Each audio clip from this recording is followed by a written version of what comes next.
Welcome to the Systematic Understanding of Everything, an Exalted podcast. This show is a collaborative effort between members of the Story Told, Bonus Experience, and Mage the Podcast. We're going to break down the basics of Exalted from its rules to its setting.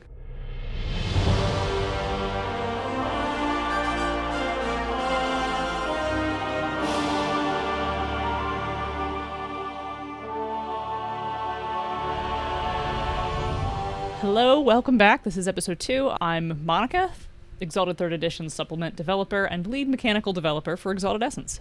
And I'm Chazz, Exalted writer and fan. This is episode 2, Trackless Region Navigation, in which we offer a broad overview of creation, the world of Exalted, and the realms beyond, including the history and cosmology of Exalted's unique setting. So we may as well just start at the literal beginning, and let's talk about how creation formed. Yeah, creation was formed as a stable disk on the wild by the primordials. So that term has yet to be used in 3rd edition, with the core book preferring to call them the creators of the world or the enemies of the gods. In some of the later stuff that we're working on, they are also referred to sometimes as titans. But the short version of what these things are is that they are impossibly powerful beings that shaped this world out of primal chaotic soup. And that is where it gets its incredibly original name, creation. It's also important to note that, as Chazz said, creation is not a planet. It's a disk. It's a flat plane. And while it definitely has seasons, and it's got a sun, and it's got a moon, it's got a sky, and all that stuff, all those things that might feel familiar to us as people who live in the real world, it's not Earth. It's its own fantasy world. And if you ask how those things work, it's magic. The gods do it. More on that later. Since we've just established in the beginning, we should probably move on to, how creation came to be. Yeah, across the history of creation, there's kind of a long history of it pushing outwards and kind of growing horizontally in every direction out into the wild. But the edges of creation get slowly eroded away into the chaos of the wild, and that sometimes leaves soft spots around creation. Since we talk about it as a disk on a sea of chaos, sometimes the water table's a little higher, and things get a little weird. Yeah, it's think of it like the tide. As events change the shape of the world, the tide of the wild ebbs and flows, and very much like a real tide, it leaves behind tide pools and sometimes weird spots too. It's one of the things I like about it a lot. It definitely offers a lot of unique opportunities, especially at creation's edges, to put whatever you want out there that fits within the setting. So with creation having such a long history, how do we approach creation's eras? There's broken up into a ton of different, little flavorful eras. There's a lot of them. I used to know all of them, but then they changed them between editions, and now I no longer do. I think there's a lot more of them. Oh yeah, there's way more. The second edition's Dreams of the First Age had a whole bunch of more smaller but fewer but more defined time periods. In fact, I ran a couple historical games set in them. And 3rd edition leaned more towards we're just gonna name when this weird thing happened, as opposed to spending a paragraph talking about it. And a bunch of them are in Arms of the Chosen, because a bunch of historical artifacts are from these cool periods of history. Yeah, that was one of the things that I really liked about that book, all of the little bits of history that got scattered through just by naming eras and talking about where these historical artifacts originated from. But kind of taking a step back to the 5,000-foot view, there's really 4 important periods, I think, in understanding the history of Exalted that define how creation has come to be what it is today, and kind of some seminal events along the way that make creation and the setting what it is. Yeah, I definitely agree with that. We can kind of break down all of the game's history into these 4 discrete chunks. And so where does that begin? It begins with the Divine Rebellion, which is the inciting incident, really, for the whole game. We mentioned last episode about the Exalted being made as weapons, and this is the war they were built for. The gods rebelled against their creators, the aforementioned primordials or titans or enemies of the gods. This is thousands of years in the past and shrouded in mystery. Pretty much all we know about it is that the gods rebelled against the people that made the world. They made the Exalted to be their weapons, and they won. That's important. Yep, they won. Creation was changed ever for it. Yep. And divine victory led to the First Age. The gods retreated to Yushan, or heaven, and left the Exalted, particularly the Solar Exalted, to rule creation. It started as a golden age for all creation, and the lasting effects of the age are still visible throughout the world, in the forms of impossible construction, like Chiaroscuro, the city of glass, artifacts of First Age artifacts, and the remnants of vast sorceress workings, like the River of Tears, which flows out of the sea instead of into it. And the rule of the Solars was ultimately overthrown with a great tragic event called the Usurpation, which ended the First Age proper. Also, the First Age is one of the things that's broken down into all these cool, weird little eras that artifacts and stuff are often from. We don't need to list all of them. That's not important right now. The details of the First Age are only important as they are relevant to your game. It is a time thousands of years before, or well, more than 1,000 years before the game's primary setting, and so having a lot of detail for it doesn't really impact the day-to-day happenings and origin for your characters. It does, however, add one of the layers of flavor that I really love about creation as a setting, in that the current time period, which we'll get to, is really crouching in what is like a post-apocalypse. Like the ruins of many ages before are beneath your feet, and I love that. Definitely. Yeah. So post-usurpation, then the Dragon-Blooded take over. Do you want to talk about the Shogunate a little bit? Sure. The Shogunate period was kind of the Dragon-Blooded attempt to continue the grand society of the First Age, albeit diminished. They kind of fought amongst themselves in the ruins wrought by the usurpation, and eventually, between infighting, a vast plague called the Contagion, and an invasion from the wild by the Fairfolk, the Balorian Crusade, wiped out 90% of creation's population, and the wild swept towards creation's center, setting up the Dragon-Blooded to be in a terribly desperate situation, and one of their number made her way into one of those workings of First Age sorcery and artifice, the Realm Defense Grid, and used it to sweep the Fairfolk from creation in storms of fire, and then used its power to seize control of the center of creation for herself, becoming the Scarlet Empress. Yeah, it turns out if you take over the world-saving superweapon and stop the world itself from getting destroyed, you get to then say, I'm in charge now. So the Scarlet Empress then founded the Scarlet Dynasty, which is the important fixture of power in the current timeline. And her reign actually lasts for quite some time before we even get to the opening of the game. The dynasty is built up. She does a good job of stabilizing the world, bringing order back to it, restoring creation, as we talked about before, like the tide ebbing and flowing. So the wild had rushed in. It starts to rebuild. We get a whole lot of new places. This is what, like 700 years, I think? Yeah, 760 something, I believe. Yeah. You know, very much like the Avatar, when the world needed her most, she vanished. So she, at the current point where the game begins, the Scarlet Empress has disappeared. And because she was such a central fixture of power, this has caused a power vacuum and the subsequent political problems that comes with the one person who was holding everything up no longer being there.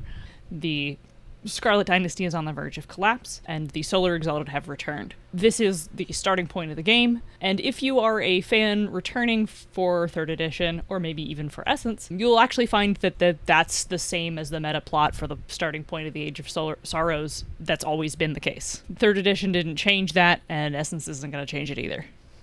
Yeah, Scarlet Empress disappeared 5 years ago, the Solar Exalted are returning, the Dynasty is on the verge of collapse. All those big beats remain the same. And that the game assumes that you're going to play an Age of Sorrows game, crouching in the ruins of these grand ages that came before you. Maybe Exalts can have previous lives. Maybe you remember some of these things. Like, all the past exists to detail things about your character. With the reincarnation of the Exalted, like Monica said, you can have memories of those past ages and kind of lay down connections or hints to connections with other Exalted. But the focus, especially in 3rd edition, is really on the modern era and how things are now, rather than drawing a continuous through line back to the First Age. I think most of those lines get blurred by the Contagion and the Balorian Crusade, if not more recently. So now that we've talked a lot about creation's formation and history and like the periods of time that could be relevant to your game and the place in which the game starts, let's talk about what inhabits creation. And let's start with like what sort of creatures can we expect to see? What sort of natural stuff can we expect to see? Since it's familiar enough to a person that it's not going to totally alien world, but what other stuff exists? Well, creation is big enough that it includes all animals from our world, including extinct creatures. There are dinosaurs, lots of them, as well as other extinct animals. I remember during the 3rd edition core Kickstarter, one of the bonus options was to be able to pick an extinct animal, and the developers and writers would write it up and add it to the book. So there's a lot of them. How did I miss that? Oh yeah, no, Terry, there's like 5 dinosaurs in the core book. But I'm saying there was an indeterminate time in the past where if I threw money at Onyx Path, I could have been like, Ichondrotherium, a rhinoceros that could look through a 2nd-story window. Shove it in your game. Deal. I'm out. And that would be, damn it. Okay. Yes, that was a possibility. I missed the damn window. I could have requested one of the useless animals that we're not quite sure what they do, like Edicarian fauna and so on. That's the thing that just looks like a giant leaf. You could have done that in the Lunars Kickstarter as well and made me write it. Damn it. Okay. Now, the next effing Kickstarter for Exalted, I either need to be on the cover of Sidereals or I need to bring back something large and useless that biology doesn't fully understand. I've got my 2021 goals. I don't know if there's going to be a creature option for Exigence, but it is the next one, so keep your eyes out. Okay. No. Or like an extinct type of amoeba or something like that. Yep, they exist. Moving on. Creation also has a number of unique animals, like the carrion-eating rhyton, that is like a cross between a bat, raven, and lizard. The yedim, who are giant beasts of burden. And the river dragon, which really more and more seems like it's probably just a Spinosaurus, now that new discoveries about Spinosaurus have revealed their giant tail. The river dragon is basically just like a gonzo crocodile fish. Like, it's just like a really big freshwater cryptid, except it's not a cryptid, people know it exists. So yeah, it could be a Spinosaurus, it could also be just like a combo animal, which like Avatar The Last Airbender combo animals totally exist here too. So you can have like badger moles, and that's the only one I could remember the name of off the top of my head, but like the Simhata, which are a thing you can take as a familiar, which are like creatures specifically created to be mounts for the Exalted, are literally lion horses. Yeah, they're pretty cool. They're very cool. Big, buff, dangerous mounts that have like a lion face but hoofs. They're great. I love them. So besides these wonderful, wild, and bizarre natural animals, there are also supernatural creatures. So let's run down some of these supernatural things that someone might encounter. Well, in, I guess, alphabetical order seems to be how we've organized these. That appears to... Well, you put ghosts before fair folk. Oh, that's true. Yeah, close enough. Anyway, beast folk are mortals with varying animal characteristics. From the mild, for example, you may have cat folk that just have like cat-like eyes and tails, all the way to the fairly extreme, like shark folk who are fully aquatic and don't come out onto the land. So all of these are still mortals and still considered human, and thus still able to exalt, become part of the exalted host, but they have these animal characteristics. So yeah, if you really want to be a snake man, Dawncast, you totally can. There are also elementals, which are all sorts of beings of the 5 elements. They're spirit-like, but their natural state is being physical and present as opposed to being dematerial. They also typically have like some kind of animal shape, if I recall correctly. Like wood spiders are one of them. Flame ducks. The flame ducks, yes. What are those vine maw ones in the green the core maw. book? The green maws, yeah. Which are basically giant, just planty jaw creatures. Jaw creatures, yeah. There's the bears, the wind bears. Oh yeah, the wind bears. The wind bears. Yeah. Storm serpents who end up directing lightning strikes. The sky people who live in their cloud cities. There's all kinds of weird and wacky elemental inhabitants of creation. They do tend to be animalistic, some sort of creature. Then there are ghosts, the souls of the dead, that both linger in creation and inhabit the underworld. I have them helpfully noted on our outline as X-people. And Terry has edited our outline to spell fairfolk with a PH, so that now it is, in fact, in alphabetical order. Thanks, Terry. I helped. So the fair folk, sometimes also called the Raksha, are the beings that live in the wild. They have all sorts of strange taxonomy and classifications, which is a little bit more inside baseball than we're going to get from this episode, but they very much in a similar manner to the Fae of real world myth eat souls and steal children and make deals and are very dangerous but pretty. Then I have a couple other things listed here that I think we should talk about. Dragon Kings for sure. Yeah, talk about the Dragon Kings. Oh, sure. Dragon Kings are sentient dinosaur people. Because creation is so old and the primordials, the makers of the world, made so many other things before humans, Dragon Kings were one of the original primal species, and they were the favored of the unconquered sun before he chose the Solars. They are quite literally dinosaur people or dragon people in a more bestial looking dragon born from D&D's most two current iterations way than a sexy dragon person sort of way. They definitely look like creatures. More creature, less people. And they had, at least in previous editions, cool mini charms called paths that had a 5-dot tier, and then they were sort of vaguely elemental based. And I kind of hope that they appear in a later supplement full of weird alternate things to play. Oh, they could also become basically mini exalts called Ochilike by letting a god possess them. Yeah, I look forward to seeing the 3rd edition incarnation of the Dragon Kings. Speaking of other weird things that you can play, the Jadeborn are the fair folk who got trapped inside creation when it was formed and crystallized into a new type of being, and were later carved from the earth and still live beneath the earth. They are nominally allies of the realm and have their whole own subterranean civilization that has all of its own problems under the earth. I've always thought they're kind of neat, and we got to see a look at them in the realm. There's a great piece of art with them delivering tribute to the Scarlet Empress. Yeah, I kind of hope we get a book that maybe lets us play them both. They seem like they would go together in a future supplement. On the subject of things that are cool and lurk in creation that are not playable, there are creatures called behemoths, which, as you could probably guess from the name, really big. Creation has kaiju. I don't know what else to say. Yes, it does. And you mentioned earlier that the primordials really spent eons kind of creating and experimenting, and so behemoths can be left over from that. Yes. Can be kind of other species that are left over from that. So if you want to add in, say, weird proto-bird people somewhere out there that aren't beast folk but are their own unique thing, you could do something like that. There's room for all kind of little weird hidden things in the crazy corners of creation. Yeah, behemoths can both be an ancient beast left behind by the primordials, some just a mountain walking around with thoughts. But they can also be created by the fair folk, too. Wild behemoths are certainly a thing that can exist. Let's just springboard from giant monsters to talking about gods. Yeah. Yeah.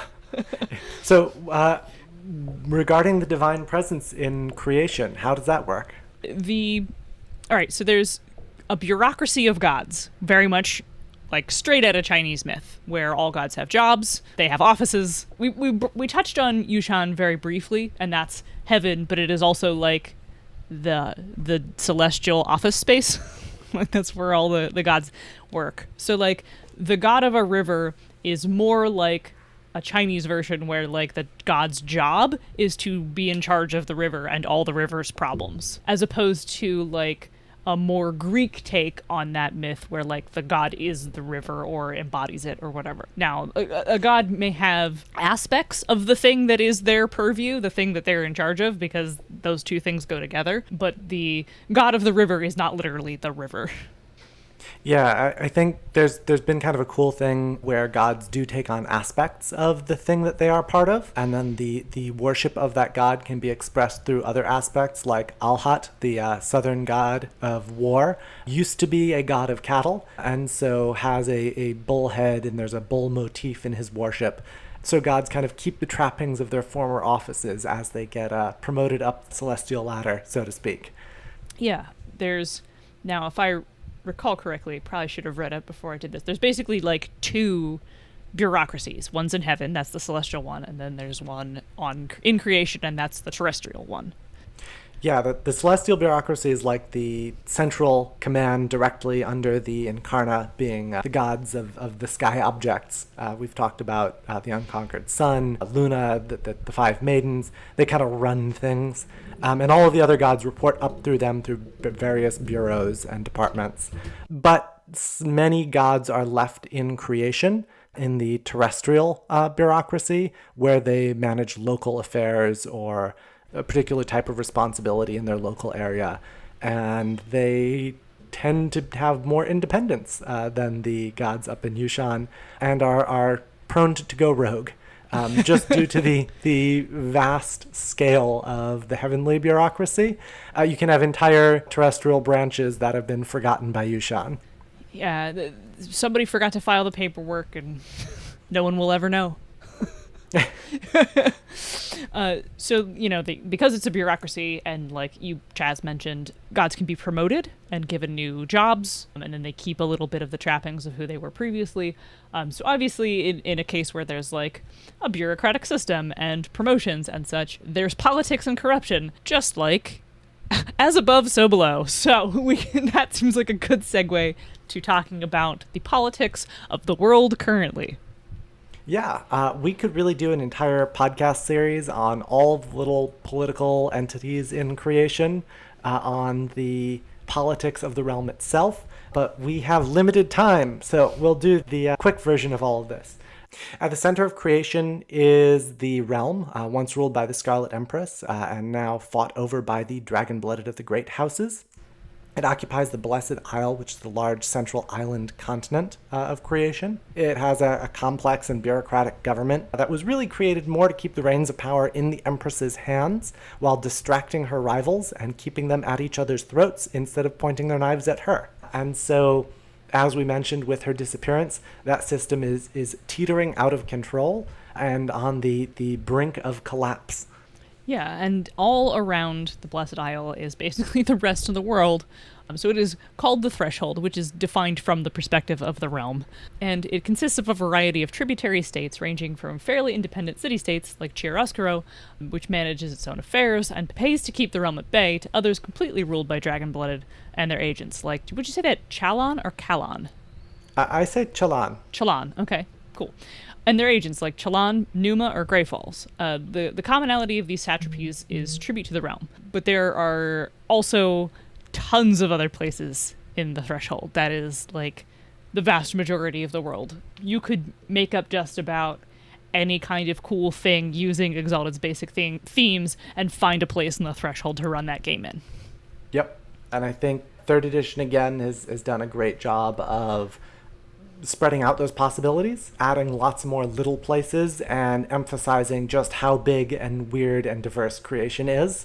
So like Monica said, there's room for whatever little fantasy kingdom, city-state, empire that you would like to put out there.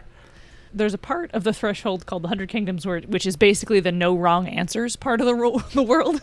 So while Exalted typically does not do like a more D&D-esque fantasy with like knights and stuff like that, you could totally have one kingdom in the 100 Kingdoms that was very Arthurian themed, and it still wouldn't really be out of place. Yeah, definitely. And you can also take those things and flavor them with other aspects of creation to fit them in anywhere else. I had a player in one of my solar games who very much wanted to play like a classic mounted knight, and so we created this little kingdom near Marukan, which are kind of the horse ranching people that are like Mongol cowboys, but we gave them a more settled society that still revered horsemanship, but had kind of this more settled aspect. And so he got to be a mounted knight, but still very much in the flavor of creation. So given how huge and diverse creation is, why don't we kind of take a tour of the world? Right. So the world is broken down into 5 major directions. We have the center, and it's kind of cool for a setting to begin with the center, because it's a flat plane and you can do that. That's pretty cool. Which is held up by the pole of Earth. That pole, which maybe we should have talked first about how creation has 5 elemental poles. Sort of like a planet has a north and south pole, this big disk is basically affixed to the world by elemental poles that are the magic that make it have weather and stuff. Imagine if someone like pinned it down, made that island stay put by putting these like 5 anchors down. So the one in the middle is the Imperial Mountain, a giant, impossibly big mountain that holds down the center of everything and is right smack dab in the middle of the Blessed Isle. The north is ruled by the elemental pole of air. It's hardscrabble and cold. There's many supernatural threats and young states that live in the ruins of past empires and glacial expanses. Then to the east, you have the elemental pole of wood. No jokes, please. Which is where the scavenger lands are. This is part of that 100 Kingdoms I was talking about earlier. It's also home to the city of Nexus, which is a great place to begin an intro to Exalted game. It's a port city, it's cosmopolitan, there's all sorts of stuff going on there. The east is the most populous direction. It's very independent from the realm. There are rivers, there are forests, there are jungles, all kinds of cool stuff. It's definitely my favorite direction to play in, because there's all kinds of stuff there, and there's basically no wrong answers. Yeah, it's the direction that I have run games set in the most. I don't know if it's my favorite, but there's a lot of little places that I love there. The south, of course, has the elemental pole of fire. It's a land of wealthy, powerful states, tyrannical rulers, deserts, and volcanoes. And as you travel further south, you kind of get this glowing fire in the sky firestorm effect as you pass into the wild towards the elemental pole of fire. To the west, you have the elemental pole of water. The land mass out there is mostly islands arranged in archipelagos. It's pretty distant from the rest of creation. Sailing and fishing, obviously, are livelihoods for many people, as it is the water direction. And it's got the Call, which is a weird, wild place that is currently being kind of hotly contested between Lunars and Dragon-blooded. Yeah, the Call is one of the totally new segments of Creation's map that comes in 3rd edition and kind of has this neat mini island continent feel out in the west where, like Monica said, you've got this conflict going on. Similarly, in the southeast, there's now the Dreaming Sea, which kind of offers its whole own little mini realm of dragon-blooded and independent city-states and lunar powers all around the sea, plied by fair folk and ships of glass and fire. It's a very cool new aspect of the setting introduced in 3rd edition. Yeah, prior to the Dreaming Sea being added, the east was pretty much just the only bodies of water were like rivers. And so now that there's this big magical body of water, it really adds something new to the east, which was already very cool. Also, the southwest got expanded. It used to just have kind of the jungle realm of Antang, which is I think a fan favorite location. But now that coast has kind of been spread down thousands of miles, and you have the Cinder Isles, and again, a whole new area of Creation to explore and adventure. So you can really split Creation sort of into 8 directions, where you also talk about the southwest, the northwest, the northeast, the southeast. And then so you have north, south, east, west, obviously center, and then these other ones. But the southwest was really the one that sort of got the most new love for 3rd edition. So now that we've gone on a worldwide quick tour, our bird's eye view of what Creation itself is like, let's talk about what exists beyond Creation. Creation is not the only place Exalted games can happen. Yeah, some games may never visit these other realms, and that's a small r realm, not the realm. Right. But others are critical for certain character types, like Yushan for the Sidereal Exalted who work there, or the Underworld for Abyssals or Liminals who are explicitly touched by death. So you may or may not visit these places over the course of your game, and whether or not you visit them can be varying degrees of wild and exciting. Some sorcery spells may even allow you to travel to these other places very quickly. So I think probably the first one we should talk about is the Wild, which is, the big chaos sea that surrounds reality. It is a realm of infinite and shifting possibility beyond the stabilized borders of Creation. We already talked about how it seeps in wherever the edges of Creation get soft. This used to be like the place where Lunars hung out, but that's since kind of been changed a little bit. I think their tattoos still protect them from the warping qualities of the Wild, if I recall correctly, right? Yes, it definitely does. And Lunars would have no problem going out into the wild but their focus has shifted inward. I think with the expansion of the map that came with 3rd edition, if the Lunars had stayed on the edges, they would have been too far away from everything to matter. And so it made more sense to turn them inwards and give them that defining conflict with the realm that keeps them relevant in every corner of creation, rather than being on the borders looking out, which keeps them away from the exciting adventures that can happen throughout all of creation. Yeah, being on the edges has always kind of perennially been a problem for them, so I'm glad that got changed. Yeah, me too. So then we have Yushan, which we keep bringing up, but that's heaven. It is formerly the home of creation's creators. It is the seat of the celestial bureaucracy. It is the home of the gods. Yushan mostly mirrors the shape of the Blessed Isle and is this big divine city. And there are portals to Yushan all throughout creation. It's one of the things that you can access through a spell. There are like silver canals. I don't know if that's still going to stay, but there were at least in previous editions. And like clouds you can summon to ride on. And if you are playing a sidereal, you're going to be spending some time there because you work there. You're going to have to check in every so often. You got to tell your manager that the job is done. Yep. You also have Heaven's Dragons, who are the dragon-blooded whose families all live in Yushan, because there are also mortals there, and therefore there are also dragon-blooded.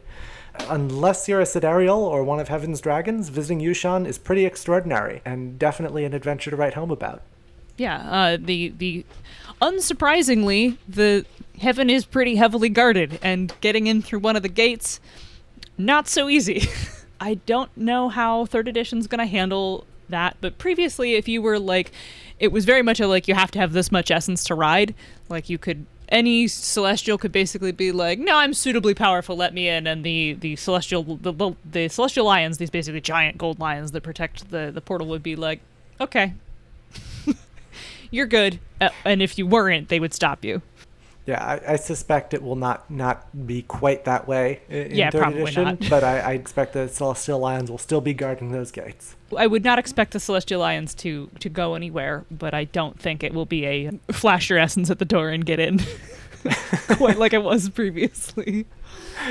Yeah, it'll probably be something less heavy-handed than that. Probably.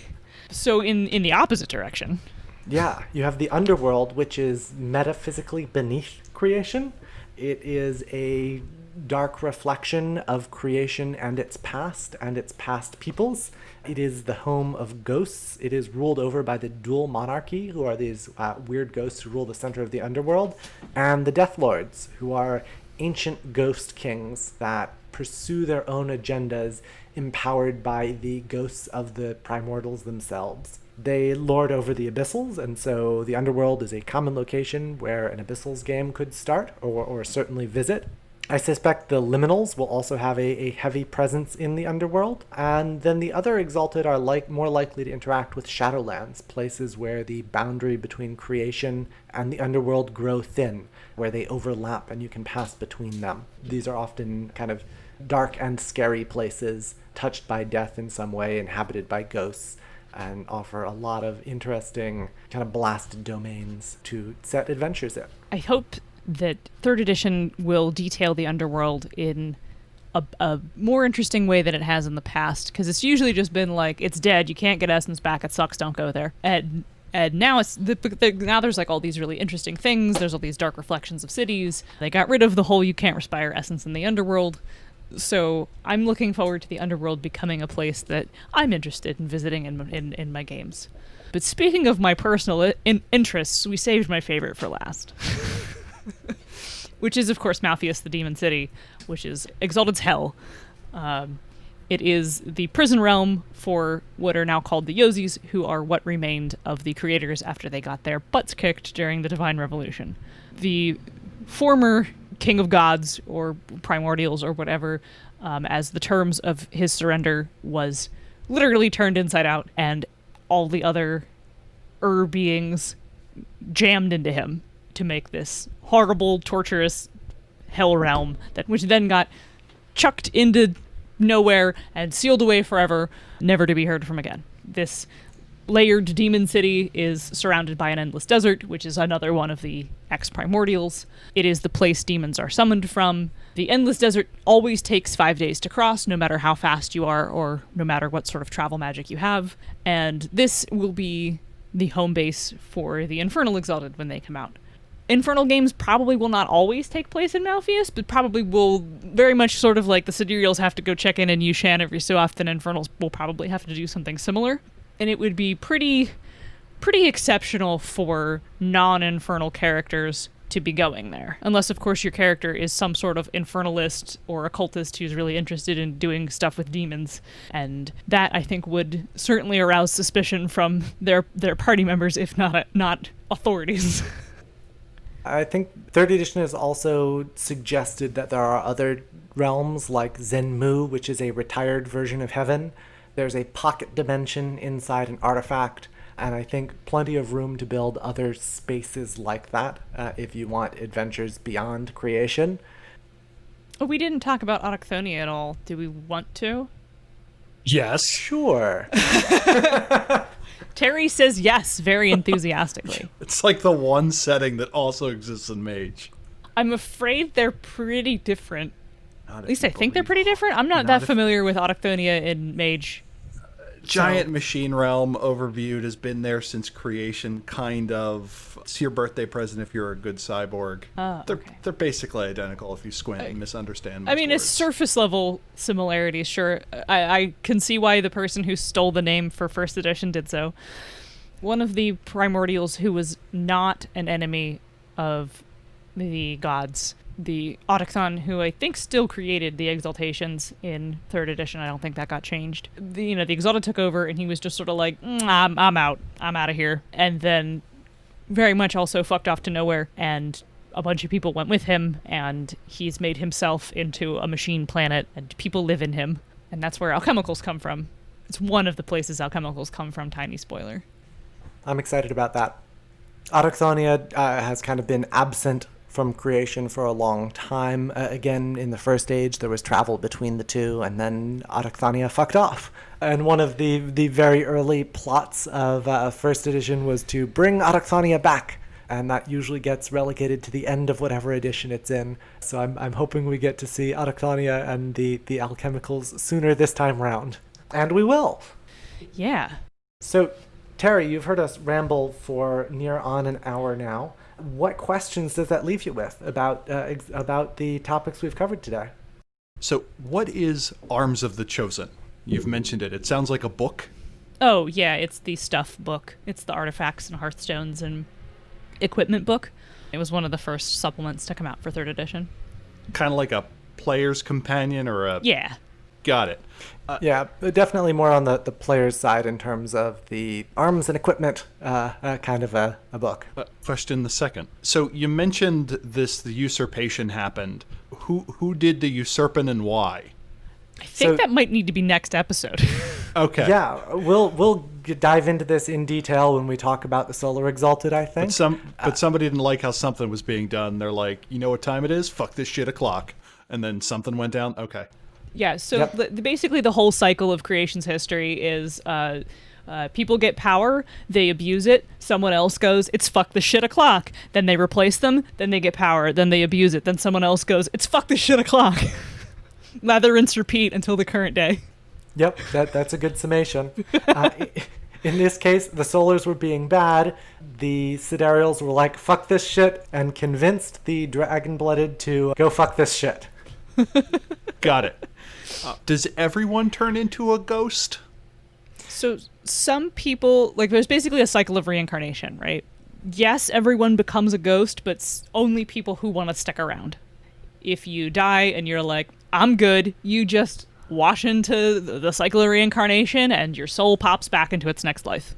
And where is Autochthonia? Is it like a giant spaceship on the wild or elsewhere? It's a giant spaceship elsewhere. Okay. Malpheus and stuff are all, like, in their own space. Like, the wild is around creation, so I guess it's technically in the wild, but, like, as far as I know, you couldn't really get in a boat and sail on the wild until you bumped into Autochthon. Do you agree with that assessment, Chad? Yes, I do. And I would say that they're not even in the wild, the same way I would say the underworld is not in the wild. It is metaphysically underneath creation, in the same way that Yushan is metaphysically above creation. I think the difference is that by being in the wild, creation is theoretically boundless. If the elemental poles continue to get pushed outwards, creation could expand infinitely, while the domains that are elsewhere, like Autochthania, like Malfis, like Yushan, are intrinsically limited in size because they are bounded domains. So is creation getting bigger? It can. It can, yeah. It gets bigger and smaller. That would, if you, like, make creation bigger could be a game goal. Okay. So there are times when creation needs its stretched jeans, and there are other times where maybe it's trying to get ready for like summer or something like that. Okay, got it. Yeah, in fact, there's a whole power set based on building new land out of the edges of creation into the wild. So it's definitely a thing that can happen. Oh God, so there's like Sim City built into this game? That's ridiculous. Are there any archetypal settings that don't exist somewhere in creation? I mean, well, besides the other realms, besides the extra dimensions, like Malfeas. Yeah. Besides the answer, if I think of like all the types of fantasy, is there anything that the creation doesn't seemingly have somewhere in it? No. Yeah, kind of Euro fantasy kingdoms are probably the one that is the least represented, but you can make room for that in the 100 Kingdoms, as we mentioned earlier. Otherwise, creation should be diverse enough to represent about any kind of real-world culture through a fantasy lens somewhere. Yeah. Yeah. Yeah, the mostly what Exalted doesn't openly encourage you to do is to make places that are sort of European Renaissance or medieval feudalism inspired, but like making up a place that's strongly inspired by Florence or Venice in the 1400s and just slapping that like in the 100 Kingdoms on a river somewhere would really not be out of place. Skullstone kind of operates like Venice in some ways as well. Yeah.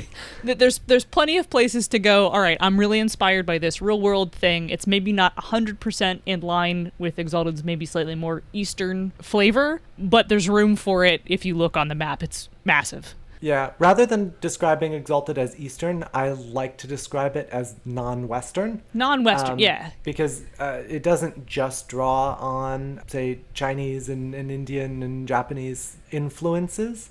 They're definitely a predominant aspect of it, but there's also a lot of flavor from the Middle East, from the ancient world, from Mesoamerica, from Africa. And that's one of the strengths of Exalted in terms of what creation offers.